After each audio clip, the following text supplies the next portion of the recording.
திருவசனங்களை தியானிக்கப்பட கடந்து வருகிறோம். ஆகியவர் இந்த இடத்துல எங்களோடு இடைவிடும். ஏசப்பா எங்களோடு கூட நீ வெளிப்படும்.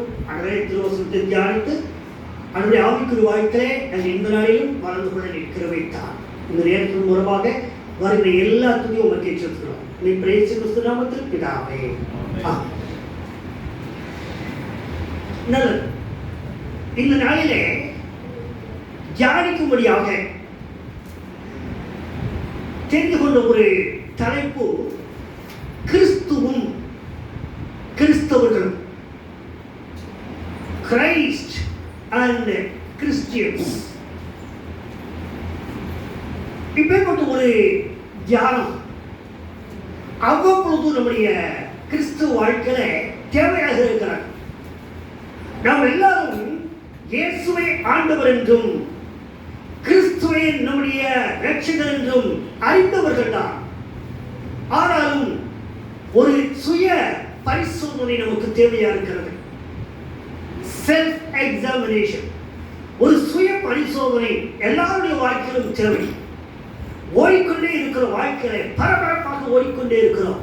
ஓடிக்கொண்டு இருக்கும் பொழுது நம்முடைய ஓட்டத்தில் சீராக ஓடுகிறோமா, சரியான திசையில் ஓடுகிறோமா, சரியான திசையில் ஓடுவதற்கான பலம் நமக்கு இருக்கிறதா, அதற்கான சக்தி நமக்குள் இருக்கிறதா என்று ஒரு பரிசோதித்து விட்டு தொடர்ந்து ஓட வேண்டும். அப்படித்தான் ஒவ்வொரு ஞாயிற்றுக்கிழமை வருகிறோம்.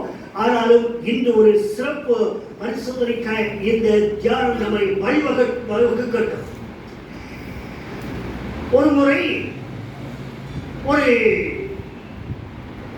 வாலிப சகோதரர் ஒரு கிராமத்தின் ஊடாக அவர் நடந்து கொண்டு போயிருந்தார். போகும் பொழுது ஒரு வயதான தாயார் கையிலே ஒரு கனமான ஒரு பையை வைத்துக் கொண்டு அவர் நடந்து போய் கொண்டிருந்தார். அப்பொழுது இந்த வாலிபர் அதை கவனித்துக் கொண்டிருந்தார்.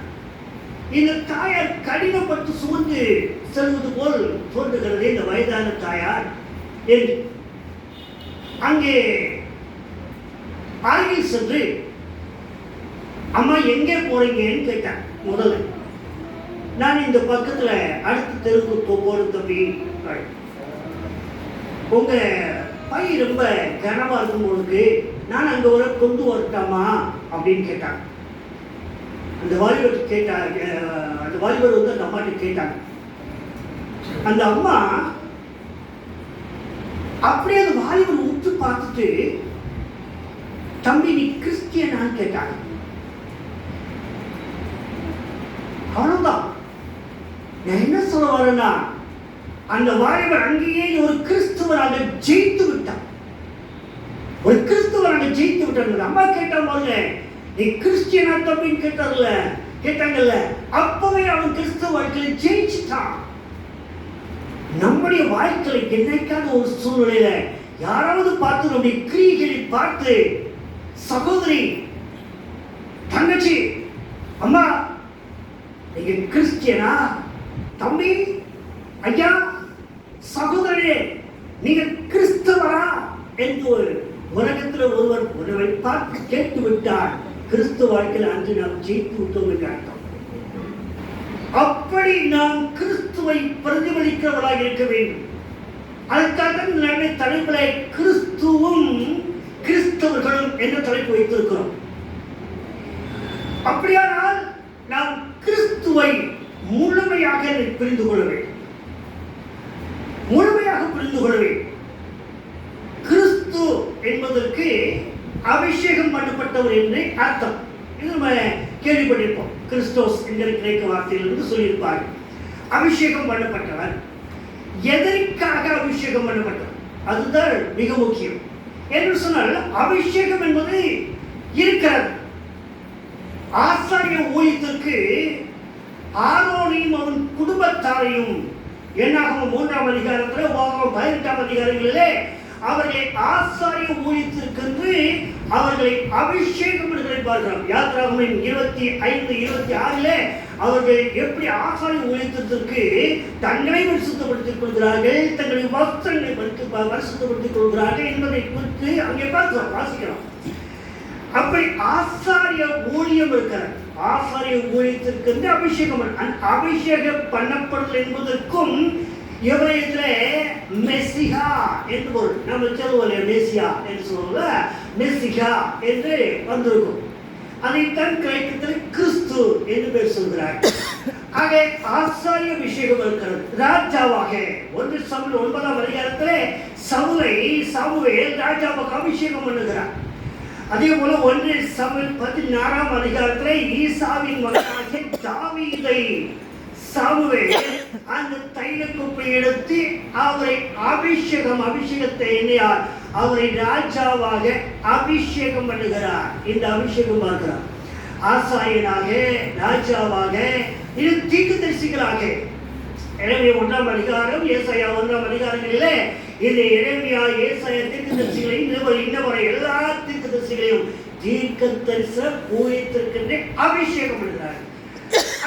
கிறிஸ்துவை அபிஷேகம் பண்ணுகிறார்கள். எப்படி அபிஷேகம் பண்ணுகிறார்கள்? அவர் இயேசு கிறிஸ்துவானவர் மத்திய 1:18 அவர் ரட்சகராக வந்திருக்கிறார். அந்த உலகத்துடைய அவரை ரட்சகராக பிதாவானவரே அபிஷேகம் பண்ணுகிறார். அவருக்கு இயேசு என்று பெயரிடுகிறார்கள். ஏனென்றால் சர்வஜன பாவங்களையும் மன்னித்தவர்களை ரட்சிப்பார். ஆக அவருக்கு ரட்சகராக, பாவத்திலிருந்து ரட்சிக்கிறவராக அவர் அபிஷேகம் பண்ணப்படுகிறார். இந்த அபிஷேகம் மெசிகா, கிறிஸ்து, மெசியா இந்த வார்த்தைகள் எல்லாம் பார்க்கும் பொழுது கிறிஸ்து என்ற சொல்லின் அர்த்தத்திலே நம்முடைய வேதாகமத்தில் ஏறக்குறைய 500 முறைக்கு மேலாக இருக்கிறது இந்த வார்த்தை. அந்த கிறிஸ்துவத்தை கண்டது, ஒரு கிறிஸ்துவனை கண்டது மூலம் முதல் முறையாக புதிய ஏற்பாட்டிலே நாம் பார்க்கும் பொழுது யோவான் சுவிசேஷம் 1ஆம் அதிகாரம் 41ஆம் அதிகாரத்திலே 41ஆம் வசனத்திலே அந்திரேயா முதல் சொல்கிறார் தன்னுடைய சகோதரர் சீமோனிடத்திலே, நான் மேசியாவை கண்டேன், I have seen மெசியா, நான் மேசியாவை கண்டேன் என்று சொல்கிறார். அந்த மேசியா என்ன செய்கிறார்? அந்த கிறிஸ்து என்ன செய்கிறார்? அவர் இந்த இடத்துல பாவிகளை ரட்சிக்கும்படியாக வந்தவர் என்பதை பேதுருவும் கூட மத்திய 11ஆம் அதிகாரத்திலே தெளிவாக ஆவியானுடைய உதவியை வெளிப்படுத்தப்பட்ட நிச்சயமுள்ள தேவனுடைய குமாரனாகிய கிறிஸ்து என்று அவர் அறிக்கை செய்கிறார். ஆகிய கிறிஸ்துவை அவர்கள் அடையாளம் கொண்டு வந்தார்கள். இது சுவிசேஷத்துடைய நோக்கமே எல்லாரும் கிறிஸ்துவை அறிந்திருக்க வேண்டும் என்பதுதான். யோவானுடைய சுவிசேஷத்திலே கடைசியாக வருகிற பகுதி 20ஆவது அதிகாரத்திலே 30-31 வசனங்களே இந்த கிறிஸ்துவானவர் பாவிகளை ரட்சிக்கிறார். இதுதான் சுவிசேஷம் என்று அந்த சீசர்கள் அறிந்திருக்க வேண்டும், உலகம் அறிந்திருக்க வேண்டும். ஆக பிதாவின் நோக்கத்தை நிறைவேற்ற வந்த ஒரு ரட்சகர் கிறிஸ்து யாருக்காக வந்திருக்கிறார் என்றால் நமக்காக அவர் வந்திருக்கிறார். அதுதான் அவருடைய வருகையின் நோக்கமே. பூவுலகிலே அவர் மனுஷவதாரம் எடுத்ததுடைய நோக்கம் என்ன? அவர் நமக்காக வந்தார். அதுதான், வேறொன்று வேணும், நோக்கமே அதுதான். ஆக அவர் பிரசங்கித்தது எல்லாமே நமக்காக. அவர் பிறந்தது நமக்காக. இதோ சகல ஜனத்திற்கும் சந்தோஷத்தை உண்டாக்குகிற சுவிசேஷம். அது என்ன? உலகத்திற்கு ஒரு ரட்சகர் பிறந்திருக்கிறார். எல்லா ஜனத்துக்குமான சந்தோஷமான ரட்சகர் இது. அது என்ன? கிறிஸ்து பிறந்திருக்கிறார். அப்படியானால் உங்களுக்காக, எனக்காக அவர் பிறந்திருக்கிறார் என்பதுதான். அவர் மரித்தார். எதற்காக மரித்தார்? சகல ஜனங்களின் பாவங்களையும் அவரை ரட்சிக்க. கொஞ்சம் வரல. He born for all the people. He died for all the people. He resurrected for all the people. எல்லாருக்காக அவர் உயிரோடு எழுந்தார். செய்து எல்லாமே எல்லாருக்காக தான். எல்லாரும் தான். அதுக்குள்ள நாமளும் இருக்கிறோம். மூணாவது இருக்கிற நானும் இருக்கிறேன். தேவகுலத்தில் இருக்கிற நீங்களும் இருக்கிறீர்கள். எல்லாரும் இருக்கிறோம். அவர் பிரதானமாய் சொன்ன 3 வசனங்கள் நம்முடைய வாழ்க்கையை மறக்க கூடாத கட்டளைகள் அவர். ஒன்று, இயேசு கிறிஸ்து தன்னுடைய ஊழியத்தை துவங்கின உடனே அவர் சொல்லுகிறார், பரலோக ராஜ்யம் சமீபமாய் இருக்கிறது, மனம் திரும்பி சுவிசேஷத்தில் நம்பிக்கை வையுங்கள். இது முழு கிறிஸ்துவ வாழ்க்கையும். இதுதான் கிறிஸ்தவர்கள். நான் இதுவரை சொல்வது கிறிஸ்துவை பற்றி.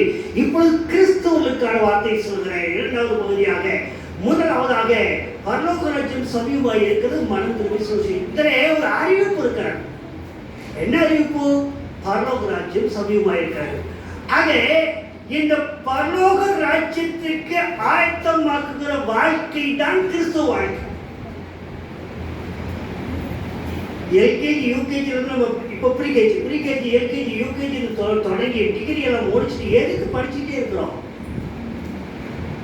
ஒரு வேலைக்கு நம்மை தகுதிப்படுத்திக் கொள்ள வேண்டும் என்பதற்காகத்தான். கிறிஸ்து முதல் முறையாக சொல்கிறார், இயேசு கிறிஸ்து முதல் சொல்கிறார், பரலோக ராஜ்யம் சமீபமாய் இருக்கிறது, மனம் திரும்ப. அதற்காக நீங்கள் என்ன செய்ய வேண்டும்? மனம் திரும்ப வேண்டும். செய்ய வேண்டிய மனம் திரும்ப. அப்புறம் சுவிசேஷத்தில் நம்பிக்கை வைங்க. சுவிசேஷம் எனப்படுவது என்ன? ஆண்டவராகிய இயேசு கிறிஸ்து, அவ்வளவுதான். அவரை ஏற்றுக்கொள்வதுதான். இதுதான் அடிப்படை. ஒருவேளை நாம் பழகி போன கிறிஸ்துவனாலே இதெல்லாம் தெரியும் என்று நினைக்கிறோம். ஆனால் பல சூழ்நிலைகளில் இவைகளை மறந்து விடுகிறோம். அதை நினைவூட்டுகிற இந்த நாளிலே அந்த பரலோக ராஜ்யத்திற்கான குணாதிசயங்கள், அன்பு, பொறுமை, நீதி, சாந்தம், இது எல்லாமே நம்மிடத்தில் இருக்க வேண்டும். பரிசுத்த பவுல் சொல்லும் போல, பரிசுத்தமுள்ளவைகள் எவைகளோ, புண்ணியமுள்ளவைகள் எவ்வளோ, புகழ் உள்ளவைகள் எவைகளோ, கற்புள்ளவைகள் எவைகளோ, நீதி உள்ளவைகள் எவைகளோ, பிலிப்பியர் 4:18 சொல்லுகிற அத்தனை குணாதிசயங்களும் உள்ளடக்கி இருக்க வேண்டும். ஆவிக்குரிய கனிகள் கலாத்தியர் 5:22 உள்ளடக்கி இருக்க வேண்டும். அதான் பரலோக ராஜ்யத்தின் குணாதிசயங்கள். அவைகள் உள்ளடக்கி இருக்க வேண்டும். இரண்டாவதாக, திருவருந்த ஆராதனையிலே இந்த 10 கற்பனைகளுடைய சுருக்கத்தை நான் சொன்ன நேரங்களிலே அந்த ஆராதனை பயன்படுத்தும். அதிலே இருக்கிறது, உன் தேவனாகிய கர்த்தர் ஒருவரே கர்த்தர். அந்த சபலம் நமக்கு வந்து விடக்கூடாது. உலகத்துல அங்கே அதை செய்கிறார்களே, இதை செய்கிறார், அதற்காக உறுதிப்பட எல்லா வாரங்களும் பயன்படுத்துகிறோம். அதனை கர்த்தர் அவரை எப்படி அன்பு கூற வேண்டுமாவா? முழு இதயத்தோடும், முழு ஆத்மாவோடும், முழு மனதோடும், முழு பலத்தோடும் அடுத்து அன்பு கூறுவாங்க. இது பிரதான கற்பனை. இதற்கு இணையா இருக்கிற இன்னொரு கற்பனை சொல்லுகிறார், உன்னிலே அன்பு கூறுவது போல பிறரிடத்திலும் அன்பு கூறுவாயாக. அதனுடைய சுருக்கமே ஒன்றுதான், love God and love your neighbour. தேவனிடத்தில் அன்பு கூறு, மற்றவர்களுக்கு அன்பு கூறு. அவ்வளவு.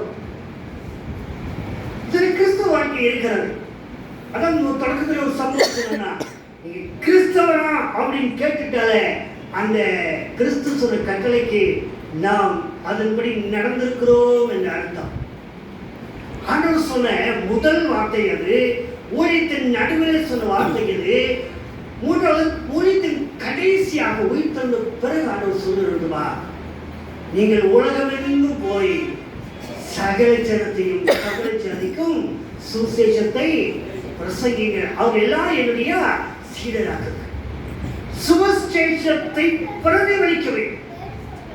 சுவிசேஷத்தை பிரதிபலிக்க வேண்டும். வார்த்தையினாலும் பிரதிபலிக்க வேண்டும், வாழ்க்கையினாலும் பிரதிபலிக்க வேண்டும். இதுதான் ஒரு கிறிஸ்துவ வாழ்க்கை. இதுதான் ஒரு கிறிஸ்துவ வாழ்க்கை. மத்தேயு 28:19-20 வசனங்கள் அது வருகிறது. அது முடிவு பகுதி. உயிர்த்தெழுந்த ஆண்டவரை தருகிற முடிவு பகுதி. இந்த 3 வசனங்கள் அவர் சொல்லியிருக்கிற எல்லா வசனங்களும் முக்கியமானவை. ஆனால் கிறிஸ்தவ வாழ்க்கையை சீர்படுத்தி பாதுகாக்க இந்த 3 வசனம் போதும். பரலோக ராஜ்யம் சமீபமாய் இருக்கிறது, மனம் திரும்பி சுவிசேஷம் வையும். உன் தேவனாகிய கர்த்தருடைய கர்த்தர் ஒரு கர்த்தரிடத்தில் முழு இருதயத்தோடு, முழு ஆத்மாவோடு, முழு மனத்தோடு, முழு பலத்தோடு அன்பு கூறுவாக என்பதே பிரதான கற்பனை. இதுக்கு ஒப்பாயிருக்கிற 2வது கற்பனை, உன்னிடத்தில் அன்பு கூறுவது ஒரு பிறரிடத்திலும் அன்பு கூறுவாயாக. 3வதாக, உலகத்தில் போய் எல்லா ஜனங்களுக்கும் சுவிசேஷத்தை பிரசங்கித்து எல்லாரையும் சீடராக்குங்க. இதெல்லாம் ஆண்டவருடைய நம்மளுக்கு கிறிஸ்துவனாக இதை வெளிப்படுத்த வேண்டும், ஒரு கிறிஸ்துவனாக இதை வாழ்ந்து காட்ட வேண்டும் என்று ஆசைப்படுகிறார். மறுபடியும் அதே சம்பவத்தை நான் நினைவுபடுத்துகிறேன். நம்மை பார்த்து இந்த உலகத்தார் ஏதோ ஒரு சூழ்நிலையில நம்முடைய வாழ்க்கையை பார்த்து நீங்கள் கிறிஸ்தவரா என்று கேட்டுவிட்டால் அன்று நாம் கிறிஸ்தவ வாழ்க்கையில ஜெயித்து விட்டோம் என்று, அல்லது இவரெல்லாம் ஒரு கிறிஸ்தவரா அப்படின்னு யாராவது சொல்லிட்டாங்கன்னா அன்னைக்கு தோத்துட்டு. ஆக நாம் விரும்புகிற வாழ்க்கை எல்லாவற்றிலுமே ஜெயித்து வாழ வேண்டும் என்று விரும்புகிறோம். அப்படியானால் கிறிஸ்தவ வாழ்க்கையிலும் நாம் ஜெயித்துத்தான் வாழ வேண்டும். இயேசு கிறிஸ்து உலகத்தில் வந்தார். அவர் பல சோதனைக்கு உட்பட்டு கடைசியாக அவரை கொலையும் செய்தார். சிலுவை மரணத்தை ஏற்கவில்லை. அதாவது ஒரு நீதிமான் கொடூரமான ஒரு மரணத்தை ஏற்க வேண்டி வந்தது. ஆனால் அது அவருடைய வாழ்க்கைக்கு முடிவாக இருக்கவில்லை. மரித்தே, ஆனாலும் சதா காலங்களிலும் உயிரோடு இருக்கிறேன். அதுதான் அவருடைய வாழ்க்கையில. அந்த மரணம் கூட தோல்வியாக முடியவில்லை. உயிர்த்து என்னும் வெற்றியோடு தான் அவர் முடித்திருக்கிறார். அதற்கு அநேக சாட்சிகள்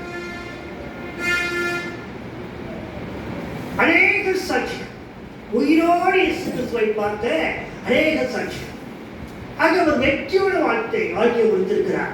இன்றைக்கு நாம் அவருடைய பிள்ளைகள், விசுவாசம் உள்ளவர்களை அவரை ஏற்றுக்கொண்டவர்கள் எத்தனை பேர்களோ அத்தனை அவருடைய பிள்ளைகளாக இருக்கும்படி அவருக்கு அதிகாரம் கொடுத்தார். யோவான் 1:12. ஆக அவர் பிள்ளைகளாக நம்மை அவர் அதிகாரம் கொடுத்து நம்மை அவர் பிள்ளையாக ஏற்றிருக்கிறார். எப்படி ஏற்றிருக்கும் பொழுது நாம ஒரு தோல்வி உள்ள வாழ்க்கையை வாழலாமா? நாம் கிறிஸ்தவ வாழ்க்கை வெற்றி உள்ள வாழ்க்கையை வாழத்தான் நாம் அழைக்கப்பட்டிருக்கிறோம். நமக்கு இடத்துல ஒரு பேர் ஜெயக்கொள்ளுகிறோம் என்கிற ஒரு பேர். நாம் பரலோகத்திற்கு வாக்கியவான் ஜெயக்கொள்ளுகிறோம் என்ற பேர் கொடுக்கிறார். ஆக இது கிறிஸ்தவ வாழ்க்கையை வெற்றியுள்ள வாழ்க்கையாக வாழ அழைக்கப்பட்டிருக்கிறோம் என்ற உணர்வோடு கூட கிறிஸ்துவின் கரத்தை பற்றி கொண்டு அவரோடு கூட நாம் நடப்போம்.